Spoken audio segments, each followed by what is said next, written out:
OK, nous allons regarder un exercice de la section 5.6 qui est optimisation et modélisation. Puis on va regarder le numéro 2. Alors, ça nous demande ici quel est le plus petit périmètre possible d'un rectangle ayant une aire de 36 cm². Alors, on pourrait faire ça par raisonnement, mais je vais le faire strictement en faisant un modèle, puis ensuite utiliser le calcul infinitésimal pour résoudre.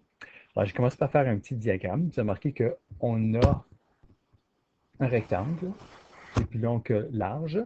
Ça, c'est une possibilité. On sait que dans ce cas ici, puisque c'est pas obligé d'être un rectangle, strictement, ça peut être un carré aussi.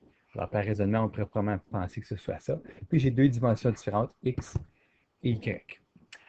Alors, deux informations qu'on me donne dans le problème, c'est que premièrement, j'ai une aire de 36 cm².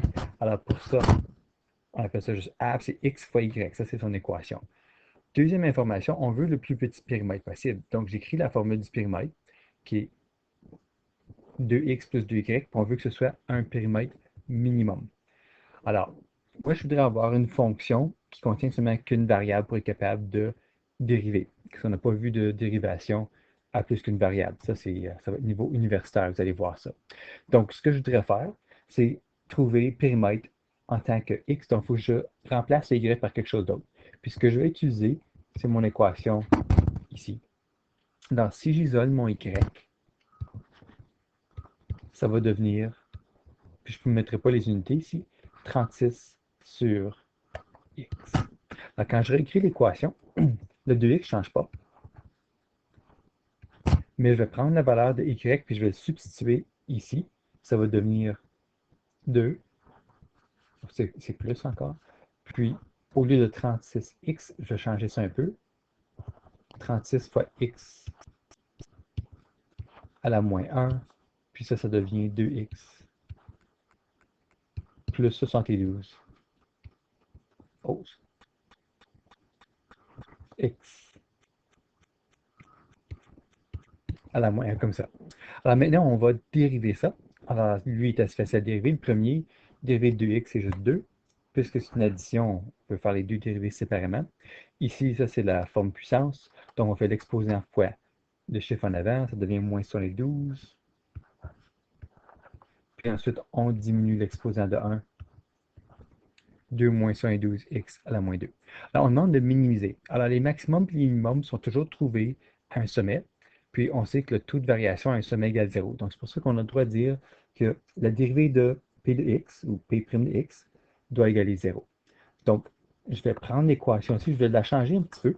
Je vais dire que c'est 2 moins 72 divisé par x carré égale 0. Alors, ça va être un peu plus facile de voir qu'est-ce qui se passe quand je mets le divisé par x carré. Donc, la première chose que je vais faire, c'est commencer par mettre le x sur un côté seul. Puis, pour ça, je vais enlever la soustraction en premier. Donc, je vais commencer par dire 2 égale 72 sur x carré. Je vais simplement additionner 72 sur x carré chaque côté. Ensuite, je vais multiplier chaque côté par x carré. Donc, ça va devenir 2 x carré égale 72. Alors ici, j'ai fait plus 72 sur x carré. Alors ici, essentiellement, pour isoler quelque chose qui est rationnel comme ça, je vais commencer par enlever l'équation rationnelle. Donc le 2 moins 72 x carré, il doit être seul sur un côté de l'égalité. Il ne peut pas être mélangé avec d'autres termes. Donc il ne faut pas que ce soit un polynôme. Ensuite, on multiplie par le numérateur. Là, je fais multiplier par x carré. Puis, à la prochaine étape, vous avez remarqué qu'ici, notre expression rationnelle vient de disparaître. Maintenant, ce que je vais faire, c'est que je vais diviser par 2 chaque côté. X carré égale maintenant 36. Ensuite, je vais trouver la racine carrée de chaque côté. Puis, puisque c'est un problème de géométrie, on va conserver seulement que la valeur positive, x égale 6.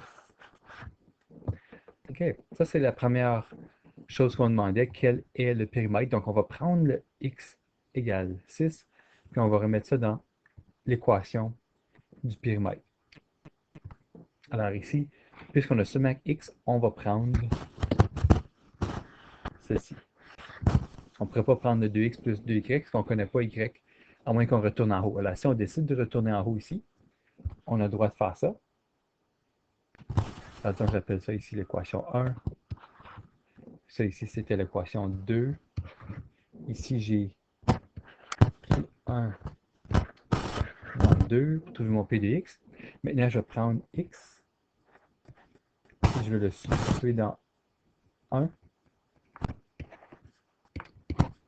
Y égale 36 divisé par 6 égale 6. Puis ensuite, je peux prendre x et y, les substituer dans l'équation numéro 2. Et ça va donner le périmètre égale 2 fois 6 plus 2 fois 6.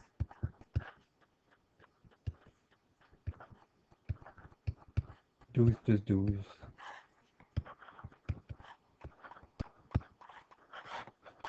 Périmètre égale 24. Et on vient de répondre à la question B en même temps. On peut dire que le rectangle est un carré.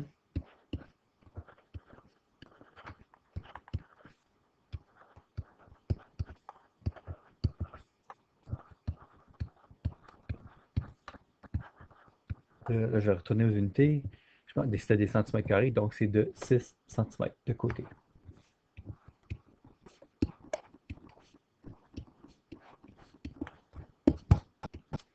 Et voilà la réponse pour le numéro 2 en utilisant strictement les équations, puis en faisant de l'optimisation à l'aide de la dérivée.